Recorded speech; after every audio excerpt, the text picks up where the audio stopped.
Yeah, so you'll have to turn your camera back on and microphone and everything. But yes, so I'm sure a lot of you have been to these before, but feel free to ask questions in the chat, or there'll be a dedicated time for questions at the end. And yeah, I'll just hand over to Andrew for a bit now. Hi everyone, thank you, Nate. Welcome, colleagues, to this event. Just a quick bit of orientation so you know where you are. This is the public speaker series of UK Civil Services Public Policy Design Community. We are an expert community of practice of the UK policy profession.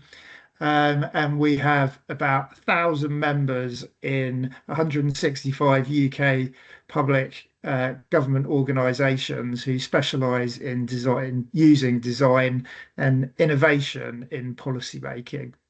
We're a community of practice, so we do all of the things that I hope help you in your work, including monthly newsletters and meetups, and working groups as well. And one of our kind of strands of work is around advocacy for design and innovation, where we bring in thought leaders from around the world, which is the event that you are at today.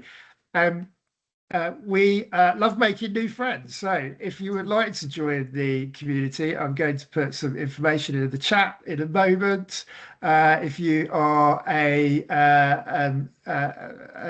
UK government official, you can join as a full member, or you can connect with us if you're not an official on via LinkedIn, and come to these kind of events and subscribe to our Eventbrite page so you get invitations.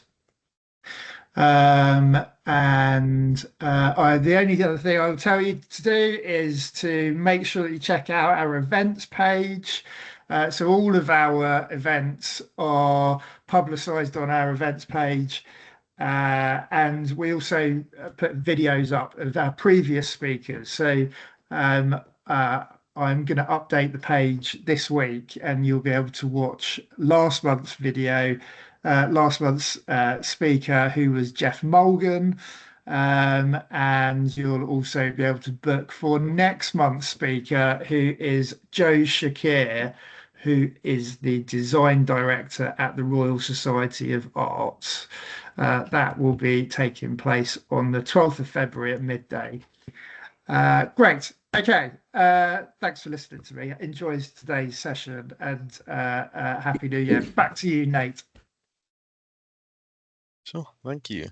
So I'll just give a quick intro.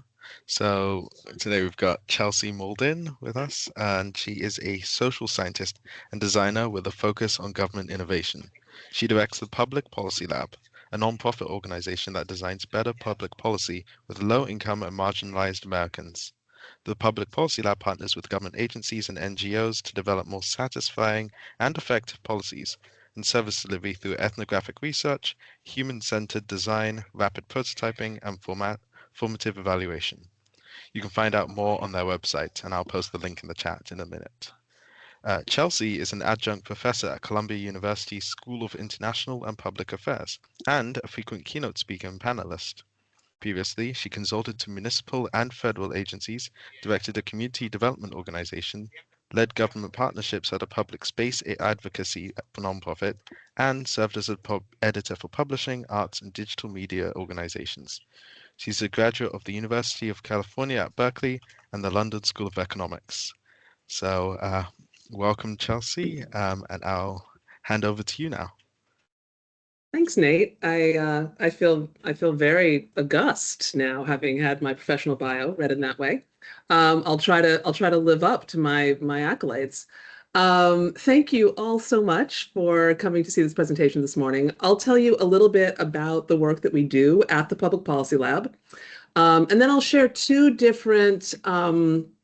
two different products that we're working on right now. We find ourselves in an interesting moment where we are both helping our government and public sector partners do service and policy design work, but we are increasingly also developing products that support that work. So I'll share two of those products with you, one of which is our first foray into building something which is deeply integrated with AI tools. With that, and I'll pause for questions after each one of those three sections. So no need to wait to the very end. We can chat as this conversation proceeds. Let's see, I am going to share a window, and it is that one. All right, let me move some things around now.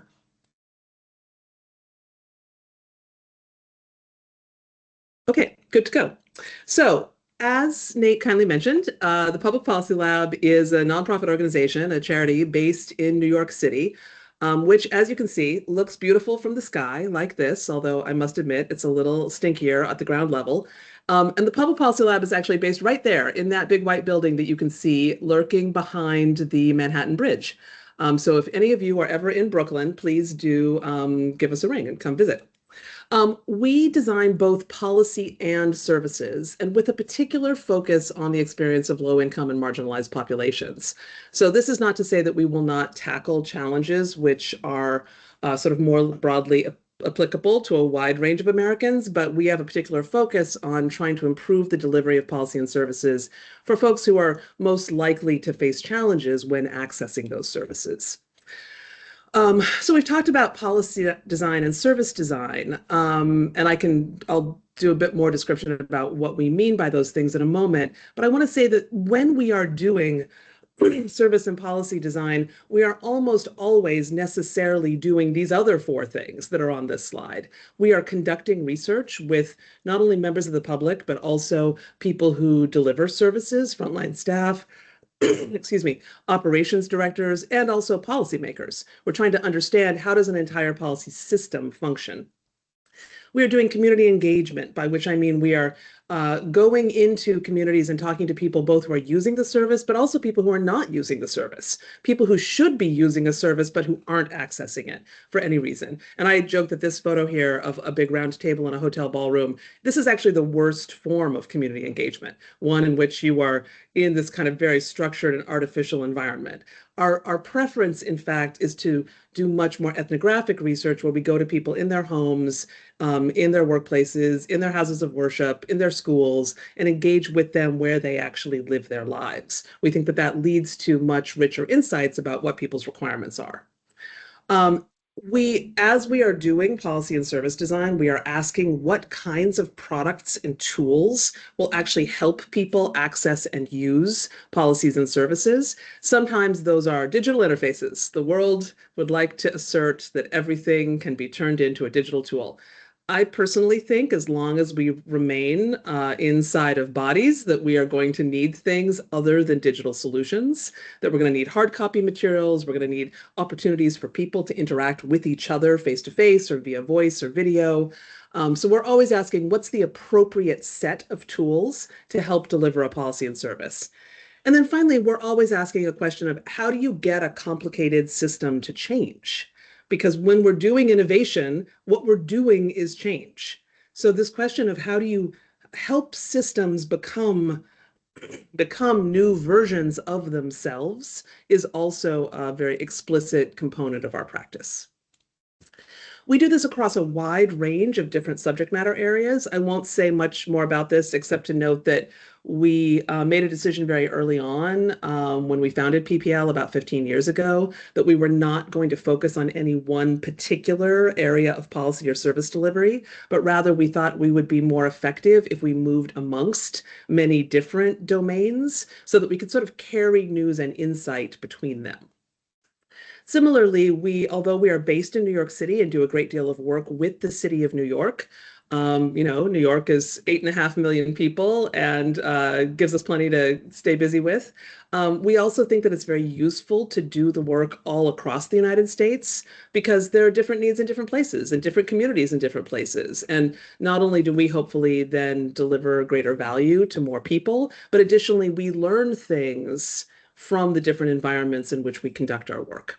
We have a robust library of case studies on our website. So please do go check those out at publicpolicylab.org/our work. And you can see a bunch of the work that we've done with different levels of government over time. So what is our approach to policy design? Really, we think that fundamentally we need to be thinking about these sort of 5 different core characteristics. And those of you who in this call who are service designers, none of this will particularly seem new, but perhaps some of you are coming to this call from other domains. So let me talk a little bit about a sort of way of thinking about policy and service delivery that we think is pretty useful. So first, of course, we are asking who, in fact, are the human beings involved in any given policy and service delivery stack. So this is actually a photo from the intake center for families seeking shelter, families who are homeless in New York City. And you can see, obviously, there are the members of the public who are waiting to be seen and get assistance, but also there are the staff members of the city who are sort of behind that counter who also have a set of systems and requirements that they're interacting with. So we really think you have to look at both sides of both service delivery and service receipt if you're actually going to change the way that a service is working. Then having absorbed that and having committed to that, then you actually need to co-create solutions with all of those people. So again, it's not enough to just co-create with members of the public. You have to also co-create with people who are inside of government. Because we are designers, fundamentally, we are interested in how you represent the complexity of the world through visual artifacts. Here I am speaking many, many words. But perhaps all of these words are not immediately being, graven on your brain. It would be helpful if you could also see a transcript, or see a visual representation of what I'm talking about. We really believe that you can't actually make systems shift if the only tool that you're using is the tool of words. You also have to create visual representations of things. So this, for example, is a toolkit, a communications and toolkit that we designed for the Veterans Administration in the United States to help veterans understand what kinds of services the VA could offer to them once they become a veteran. And it's important that this, shows them that through a series of visual mechanisms as opposed to just being, pages of text. Along the way of making that toolkit, we went through many iterations. I think we're showing 10 here, but I think there were actually 16 or 17. And this is a particularly designerly way of working. You make a thing, and then you make it again, and then you make it again. And the idea being, with every iteration, you are doing the best version of the thing that you know how to do. But the process of making itself drives you to observe other ways to make the product or the service better. And this is a way of working that designers are taught, but I think often policymakers are not taught. This idea that you will iterate your way forward to a better version of a solution. Because we are not just designers of product, but designers of service and designers of policy, we're very interested in thinking about how a policy delivery process unfolds through time. This is actually an example of some work that we did for the Biden administration. The White House was interested in looking at how federal agencies could work together sort of across agency lines to more cohesively deliver benefits to the American public. So this was a sort of tracking across time of the experience, particularly of low-income families seeking to access various forms of means-tested benefits. And the thinking represented by this tool, which is called a journey map, is how do you observe the steps along someone's process of accessing a policy-enabled service? And then also, how do you think about what kinds of different channels they're going to need to use to access that policy-enabled service? So again, this comes down to this idea of being holistic. There's not just a single point of access for any service, just the website or just the phone tree, that you actually have to think about all of the ways in which someone is going to interact with and learn about a service which is available to them. We are very interested in thinking about time scale also in our work. Most of the time when we are engaging with our public sector partners, they've got a problem right now.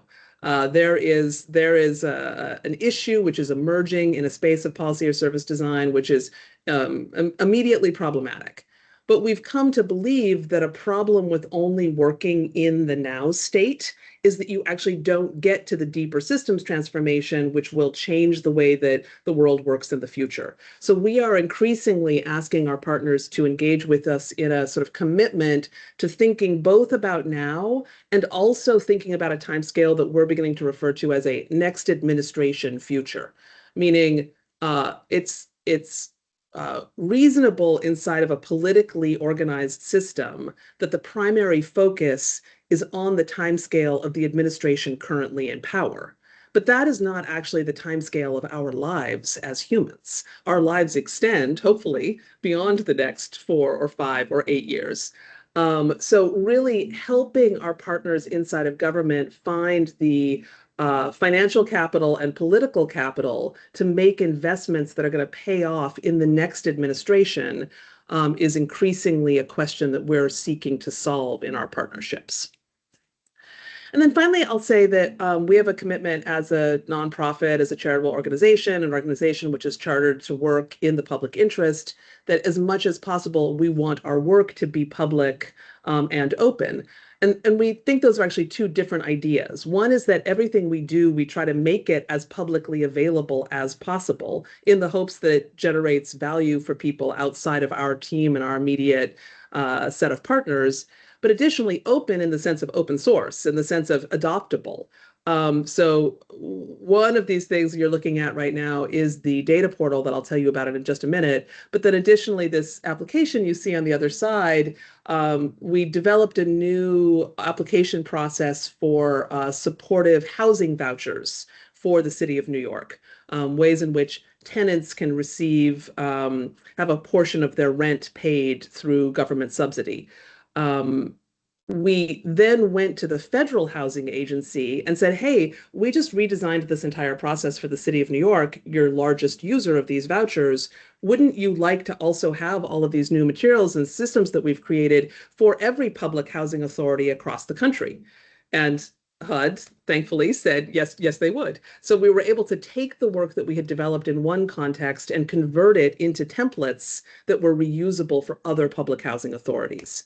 We think that this is work that there could be much more of this in public sector environments, where projects that are being done for a particular context are also being mined for reuse in other similar contexts. And we're attempting to do that more and more in all of our projects. I won't stay long here, but I just want to note that one thing we have learned over the years is that it's challenging sometimes for government systems to work with the level of ambiguity and uncertainty which is fundamental to a human-centered design process.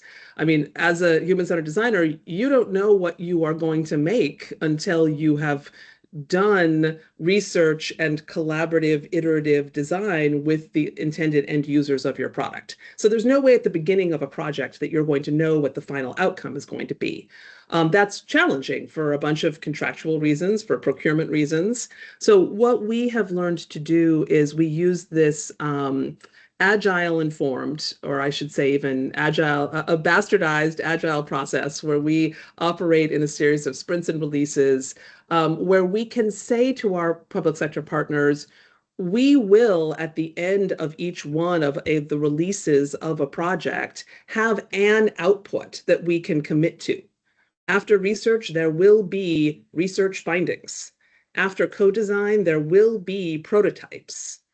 And that tends to be sufficient for us to get through a set of contractual processes while still leaving enough space inside of what are those research findings? What are those prototypes? That we still have the room that we need to maneuver as a human-informed design team and generate things that we couldn't have predicted at the beginning of a process. So what are those products? I want to just walk you through here a sort of fundamental way that we use to think about what are these systems in which we are trying to engage. There's this idea somehow that there is the government, and the government is doing some sort of public service delivery to members of the public. But in fact, of course, there is no such thing as the government. There are many different people in many different units taking on many different responsibilities. So we've developed this thing that we call the public policy layer cake, which is an extraordinarily simplified heuristic for thinking about the structure of government service delivery and government policy delivery. So we tend to think of this extremely simplified version as being, at one level, there is a policy delivery layer of government, but that rests upon a layer of service operations.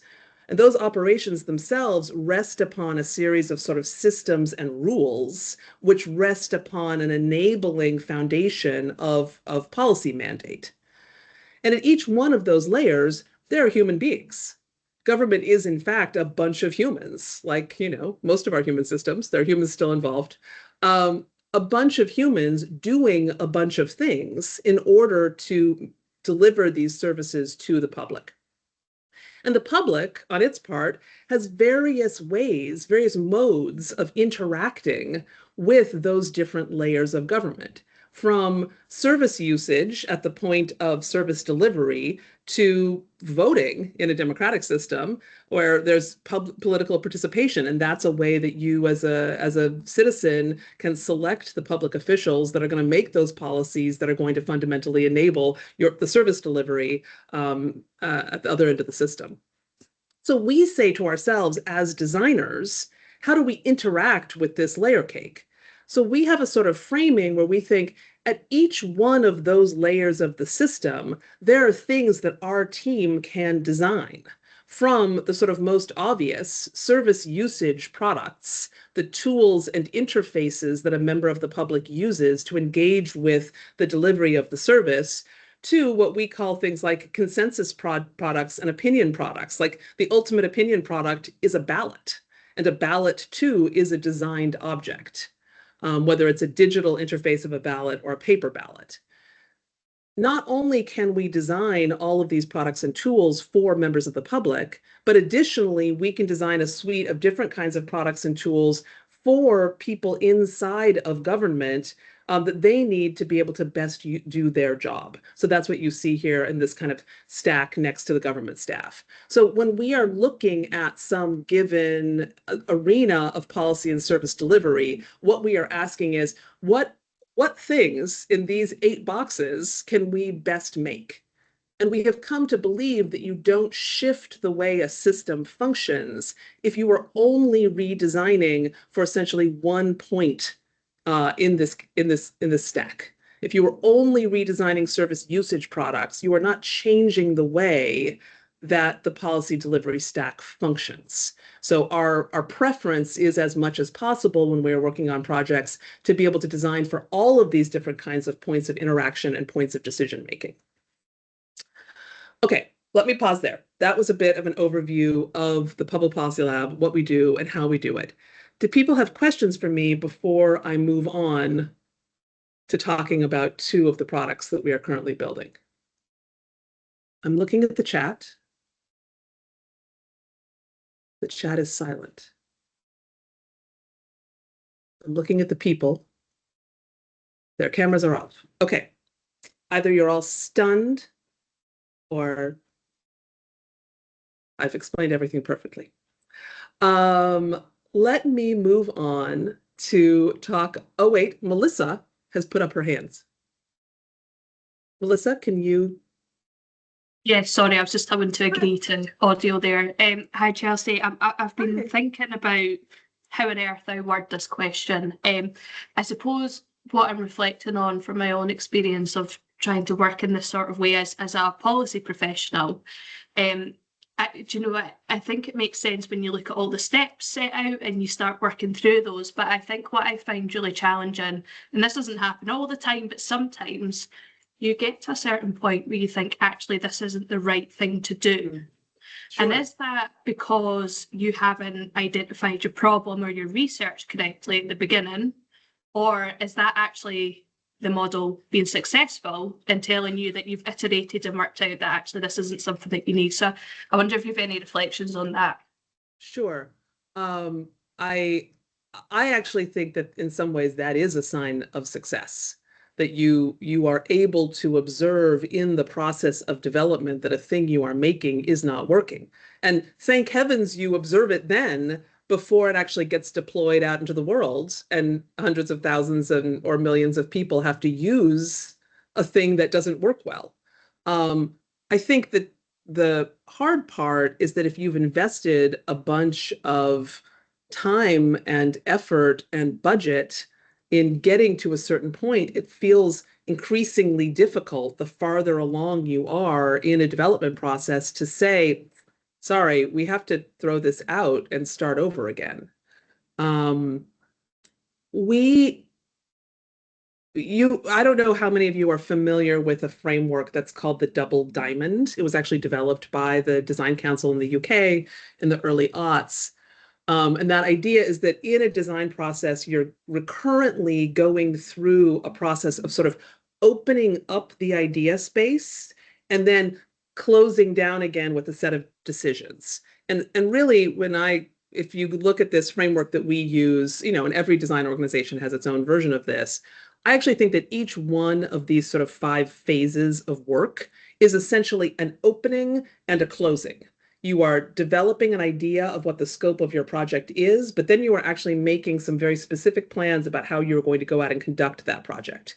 You are conducting research, which sort of opens up the realm of ideas about what people are experiencing, and then you are developing opinions about what that data tells you. You're developing opinions about what it means, and then that's driving you forward into co-design. So hopefully, at each one of those points of sort of narrowing down, you have an opportunity there to notice what doesn't work well and discard it before you take things that aren't as effective or aren't going to be as viable forward into the development process.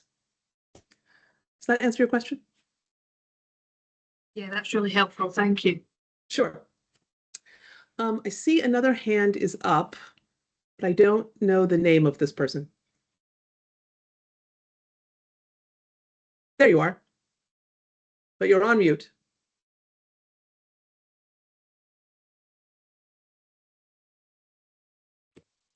Sorry about that. My laptop has decided to freeze at inconvenient times.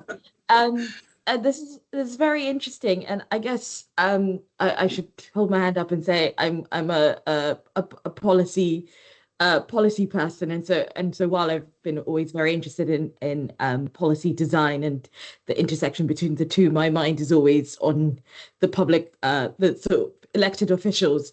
Sure. And so I'd be very much interested in how appreciating that your context is very much like you are being commissioned to do this work, how you get past some of the potential skepticism around this work, particularly if part Sure. of the way you want to operate is like delivering services, delivering interventions across those 3, the 4 or 5 intersections of political engagement.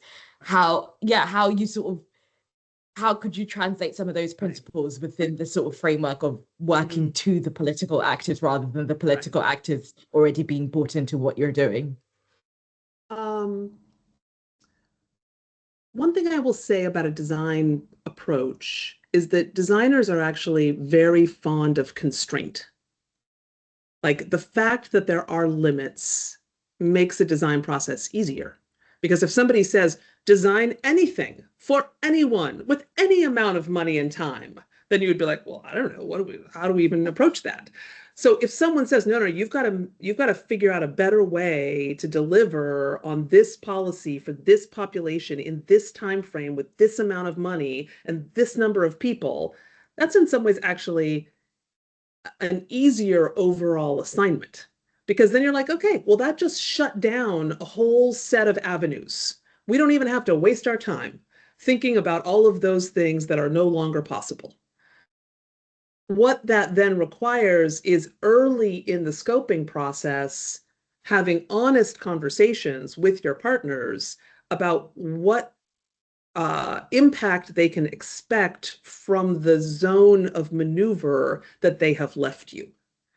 If they have said to you, you must develop this new program with, $100,000 and 3 people over the next 2 months, then we're like, okay, we can do something for you, but we're not going to fundamentally be able to alter the way that this system is functioning inside of that zone of constraint. So I think some of the skepticism that we hear from policy folks is, how are you going to be able to do something useful with the window that is available? And I think that is, I can say pretty comfortably, a thing that designers don't have a problem with. We're happy to work with whatever is available to us. I think the other thing is that if your political folks are, sane and reasonable, which is not always a given in America these days, you can assume that people know that every policy is not delivering perfectly, and that members of the public are not receiving the level of support that ideally we would like them to receive. So framing it as you have constituents who have an unmet need. What is the mechanism to respond to that unmet need? Takes it back to what their fundamental motivation and mandate is, which is to respond to the problems that their constituents are facing. I don't know, did that help? Yeah, that Okay. helps. Thanks so much. Sure. I see one more hand is up, and then I should keep talking about other things.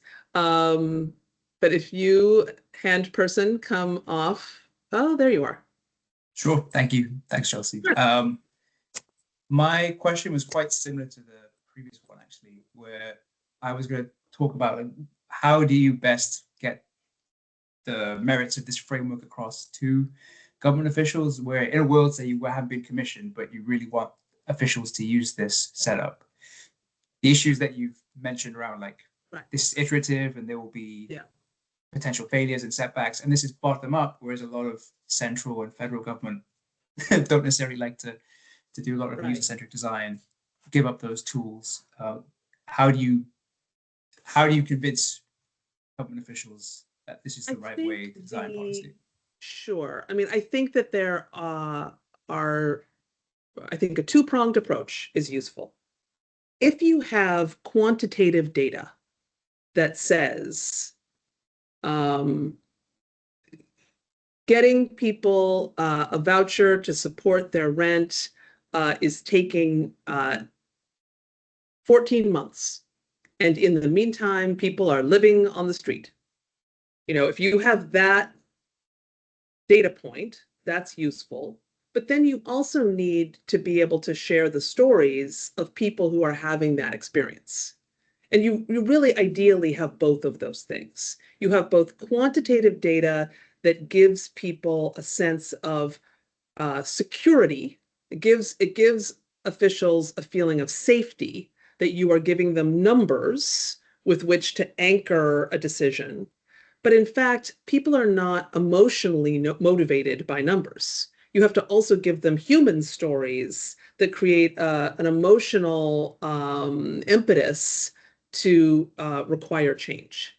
And that's why, every year the President of the United States does this thing called the State of the Union Address, and the president goes to Congress and gives a speech, and the two sides of the house boo or cheer depending on their political point of view. But there are always people up in the balcony to whom the president points and tells stories about what has happened to them in their lives. And this is that interplay, that they know that politics is not altered purely through the dry tools of policy, but actually the impetus for political change comes from stories of human experience. So I would argue use both. Oh wait, still on mute. Sorry, that was what I was looking for. Thank you. Sure. So let me tell you a little bit about a tool that we are developing that is specifically around this question of policy and stories. So we have noticed, obviously, over the many years of doing this work, that policies and systems get designed from a systems perspective rather than with the people who are going to be most affected by them. So with the partnership of a foundation based in California called the SCAN Foundation that focuses particularly on the sort of policy and service experiences of older adults, people over 65, we have set out to develop a tool that would really create an infrastructure for recruiting people to talk about their lived experience of policy-enabled services, make all of those stories available in a public tagged database, and create a sort of framework for other researchers and designers and policymakers to think about making this kind of data public and searchable. So what we have done to date is developed a research pool of nearly 150 older adults in states across the country, with a particular focus on lower income populations, people of color, and people who live in rural and otherwise underserved areas. Built a database of 4,000 plus units of data, multimedia data from conducting all of that research with that pool, and then published it all on an online platform, which is publicly searchable. You can go there right now. It's called thepeoplesay.org. So this is intended to be of use to policymakers, legislators, people who want to hear directly about the lived experience of their constituents. It's also for agency and program leaders who want to be able to think about how the policies and services that they have a mandate to deliver and improve, how those are being experienced by members of the public. And it's also rich sort of fodder for advocates, researchers, and designers who are looking for fuel for their design and advocacy processes. So I'll show you a quick little demo of the site. It's been a few months since I've seen this screen recording, so let's see how I do. Whoops, hold on, went too fast. Here we go.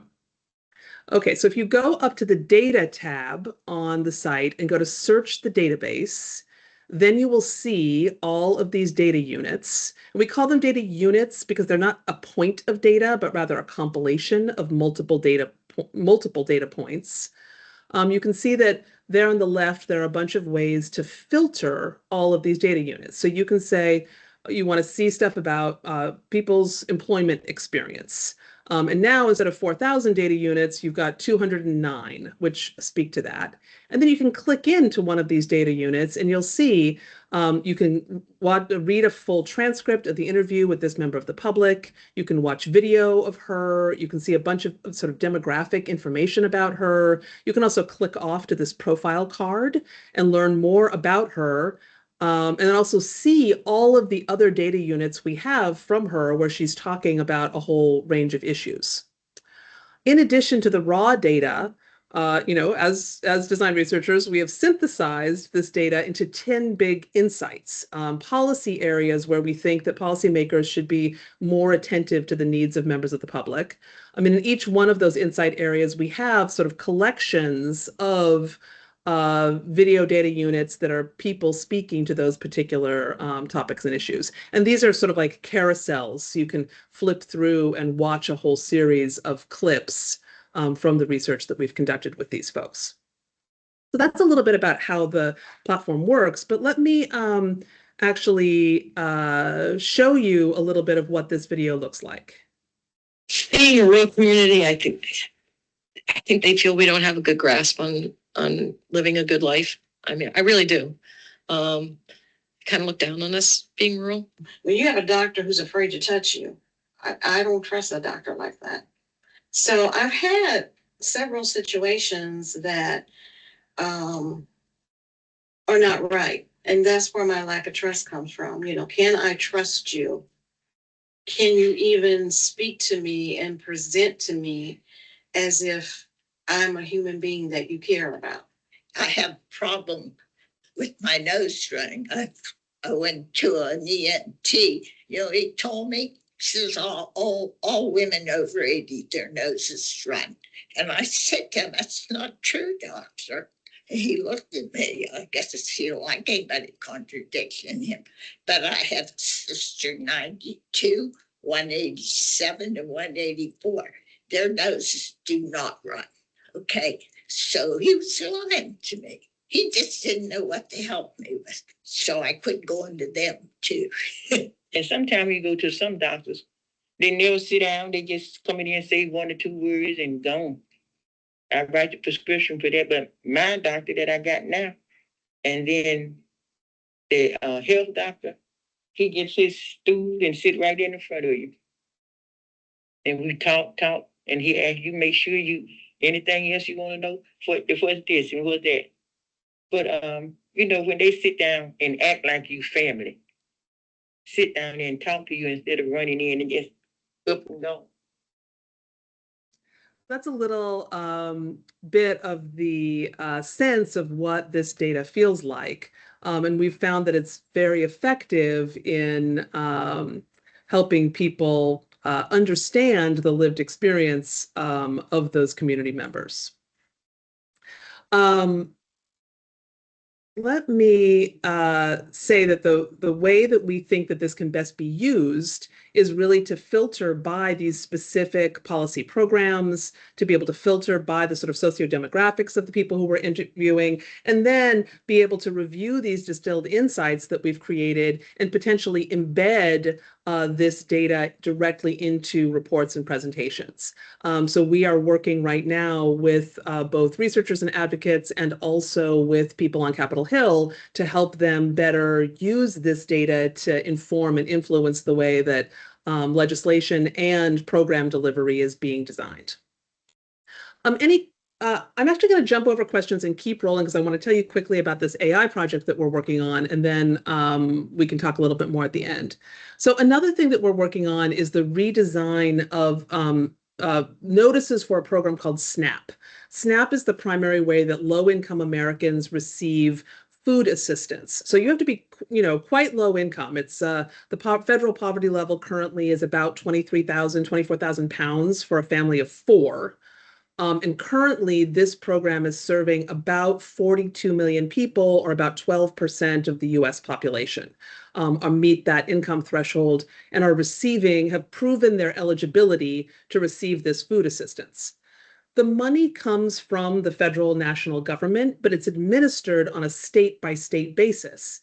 And states have different levels of usage rate of this program, depending both on the economic condition in that state and also how open the state is to providing this kind of assistance. States that are run by Democratic administrations tend to be more interested in getting this kind of assistance to the population than states that are run by Republican administrations.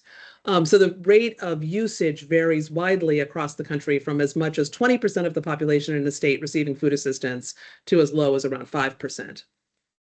We are currently working on a project with the state of Arizona. And just to give you a little bit of scale, there's a cute tool online that allows you to like overlay any place on any other place at the same scale. Arizona is about the same population as Northern Ireland and Scotland combined. It's about 7.5 million people. As you can see, it's not too different from the size of Scotland and Northern Ireland. So that's the state of Arizona. They're in the Southwest. And what we're working on with them is redesigning all of these notice communications that the state sends. So when you're trying to receive this food assistance, you don't just get to sort of roll up and say, hey, I'd like some groceries, please. You have to go through a process of demonstrating your household's income, your household's family size, demonstrating a whole set of things to prove that you are eligible to receive these cash payments to help you buy groceries. All of the ways in which the state agencies request that information and then validate the delivery of the benefit happens through formal mailings.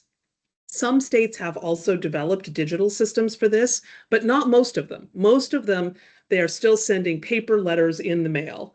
And will have to for a long time because there are still many people who don't use or access or can't reliably access digital communications.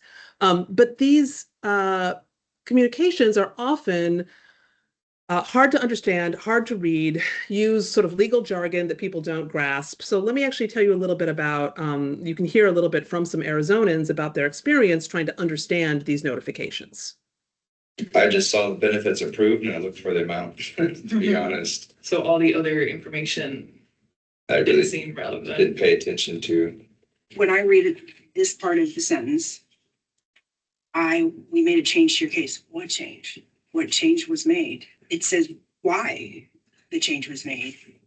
I would want to know, how did you get the new information? Why did you get this new information? What prompted this new information? Is it something that I didn't provide, should have provided, right?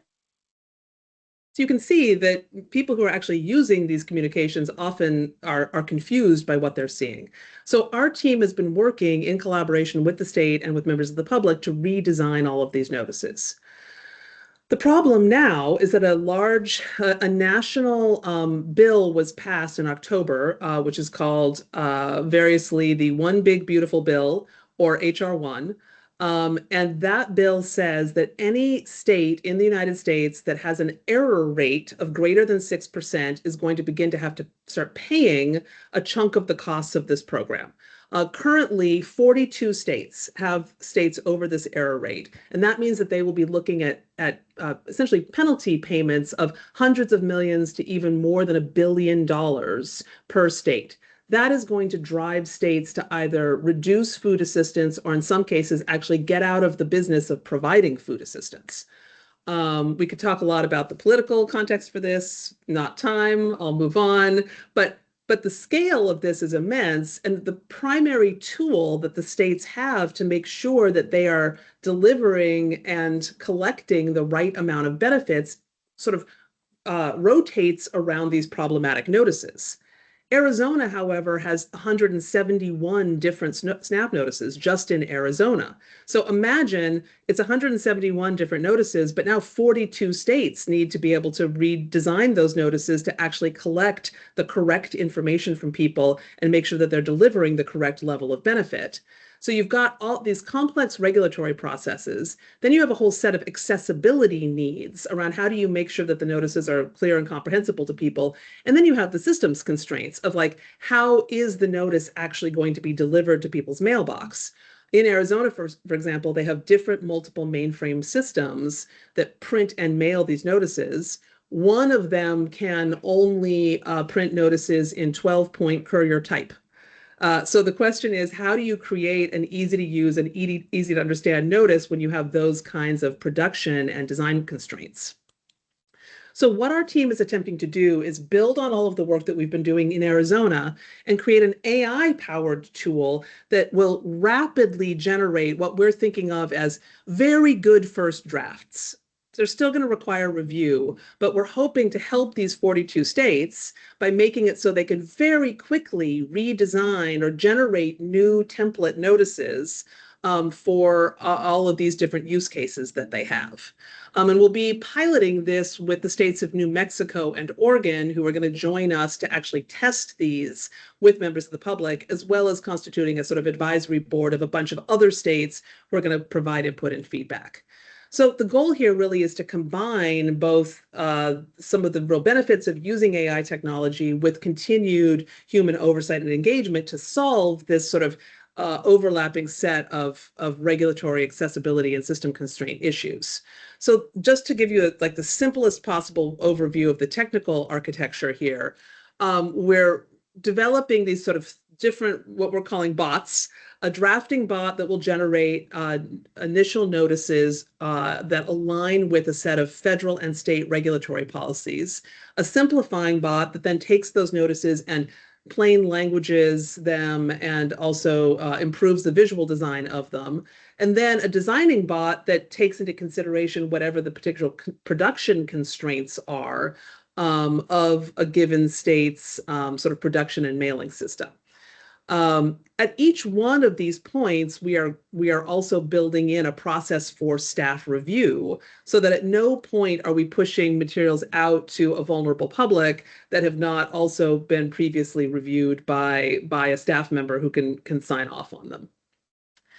One point to make here is that these notice templates, we are developing them essentially outside of the actual functional systems that contain all of the personally identifiable information of members of the public who are getting benefits. One of the concerns that we ran across when talking about developing this tool with state partners was that they essentially didn't want a bunch of people mucking around in the private personal information of benefits providers while attempting to redesign the framework in which that data will get poured.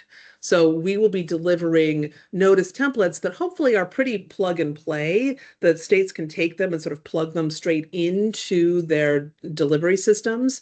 But we as designers are not interacting with the data systems that actually hold all of the personally identifiable information. So the immediate goal is to reduce these payment errors, but then ultimately we think if we can build a tool that does this for SNAP, we can then expand that tool to do it for all of the United States' different means-tested benefits programs. We have means-tested benefits programs for cash support for women, infants, and children. We have child care assistance. We have heating cost assistance programs. So there are a bunch of different benefits programs that we think we can scale this notice building tool to address. Okay. I've left us only 5 minutes for questions, but let me put this up so that you guys all know where to contact me if you want to chat at a later point. And I see that somebody has their hand up. Hey, Chelsea. That was, oh my God, that was amazing, first of all. So thank you so much. Sure. By the way, yeah, I'm so sorry. I joined late, so hopefully to the people organising this, I can get the first half, but by recording. But the question that I have to kind of put on my evil actors hat for just a moment. What is stopping people, like the people who are generating these SNAP notices with the help of the AI? What is stopping them at a time when they are really under a lot of duress to quit, to not bother reviewing? What is the risk of that right now, and how is that being mitigated against? Sure. Did I? The states are incredibly motivated to reduce error rate because of the potential cost to the states. I mean, this is essentially a place where the states find themselves in policy opposition to Washington, D.C. Washington, D.C. is essentially saying, we don't want to spend as much money helping hungry Americans eat. The states are like, hey, we have residents here in our community who need food. So the states are extraordinarily motivated to figure out any way they can to make sure that their programs remain in compliance so that they don't lose hundreds of millions of dollars in federal cash assistance.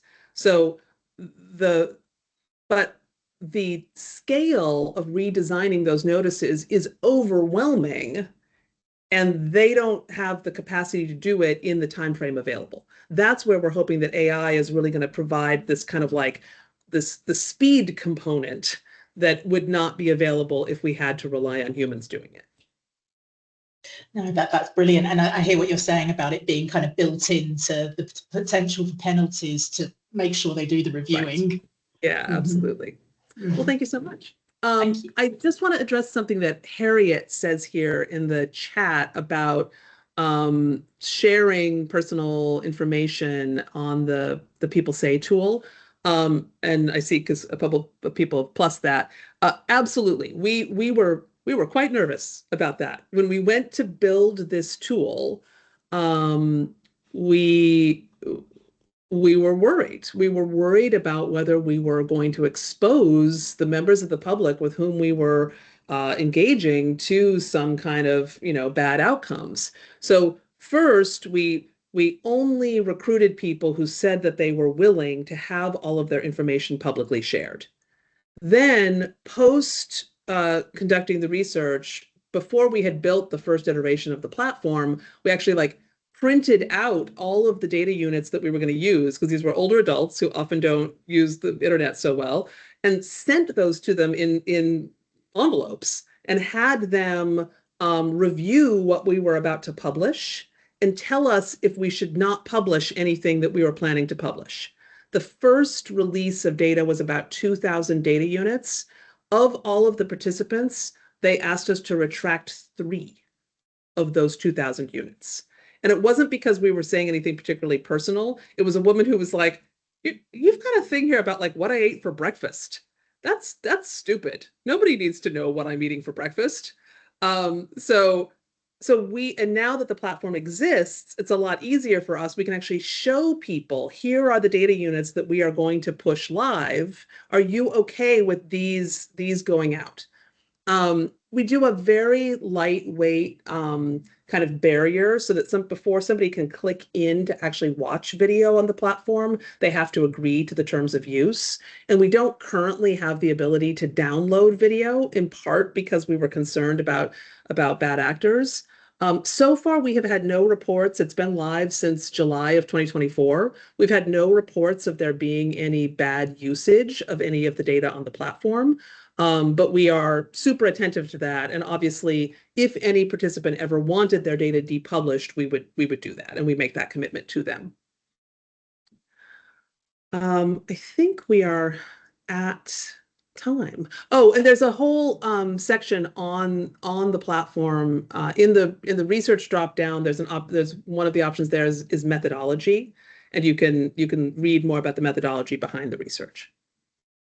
I think Nate has come back on camera, which means he's going to tell me to stop talking at you people and let you go on with your days. Yeah, I'm so sorry to cut it off, because this has been really great, but I think that's all the time we have today. Chelsea, thank you so much for being here. Sure. And to Pleasure. everyone, thank you for being here as well and for your questions. This talk was incredible. I really loved it. Have a great day. Enjoy the rest of your day, Chelsea. And thank you all for joining us. Have a good rest of your day. Great. And please do reach out to me if anybody has follow-up questions. I'm glad to hear from people.